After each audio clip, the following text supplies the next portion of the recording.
ഈ ക്വസ്റ്റ്യൻ നോക്കാം. Find the derivative of this for some fixed real number A. ഇവിടെ A കാണാൻ പറ്റുന്നുണ്ടല്ലോ, കുറേ എ സ്ക്വയർ, അങ്ങനെ എ സ്ക്വയർ, എ ക്യൂബ്, അതൊക്കെ കോൺസ്റ്റൻ്റുകളാണ്. ഇതെങ്ങനെയാണ് ചെയ്യേണ്ടത്? ഇത് വളരെ സിമ്പിളായിട്ടുള്ളൊരു ക്വസ്റ്റ്യനാണ്.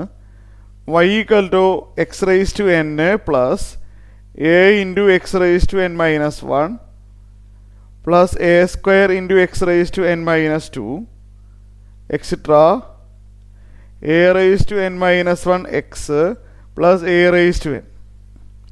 എ ഒരു കോൺസ്റ്റൻ്റ് ആണ്. dy/dx കാണാൻ പറഞ്ഞിരിക്കുകയാണ്. പ്ലസും മൈനസും വന്നാൽ ഓരോ ടേമിനെ ഡിഫറൻഷ്യേറ്റ് ചെയ്യണം. ഇവിടെ എക്സ് റൈസ് ടു എന്നിൻ്റെ ഡെറിവേറ്റീവ് എന്താണെന്ന് അറിയാലോ, n into X raise to n minus 1 plus A into constant into വന്നു കഴിഞ്ഞാൽ കോൺസ്റ്റൻറ്റ് മാറ്റി നിർത്തണം. X raise to n minus 1 എന്ന് പറയുമ്പോൾ അത് എക്സ് റൈസ് ടു n ഫോമിൽ തന്നെയാണല്ലോ. X raise to n minus 1ൻ്റെ derivative n minus 1 into X raise to n minus 1 minus 1. അതായത് എക്സ് റൈസ് ടു എന്നിൻ്റെ ഡെറിവേറ്റീവ് എഴുതുന്ന പോലെ എഴുതിയതാ.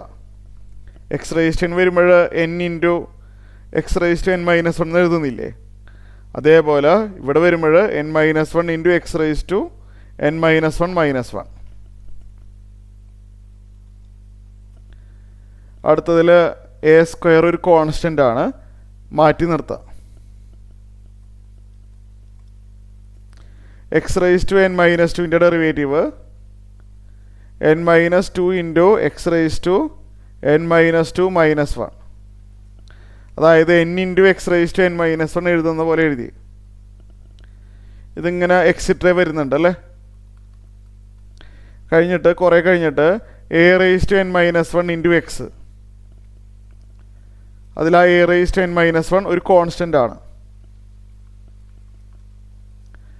A raise to n minus 1 into എക്സിൻ്റെ ഡെറിവേറ്റീവ് 1 അല്ലേ, പിന്നെ എ റൈസ് ടു n ആണ്, ശരിയല്ലേ.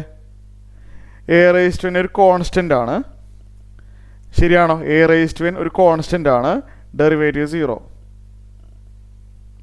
ശരിയാണോ? ഡെറിവേറ്റീവ് 0 ആണ്. കോൺസ്റ്റൻറ്റിൻ്റെ ഡെറിവേറ്റീവ് 0. ഇത് നല്ല സിംപ്ലിഫൈഡ് ഫോം ഒന്നും വരില്ല, ഇത് അതുപോലെ തന്നെ പകർത്തിയാൽ മതി. ഇനി n into X raise to n minus 1 plus A into n minus 1 X raise to n minus 2 plus A square into n minus 2 X raise to n minus 3 etcetera A raise to n minus 1 അല്ലേ. ഇത്രയേ ഉള്ളൂ. ഇത് simplified ഫോമിലാവില്ല. ഇതാണ് answer.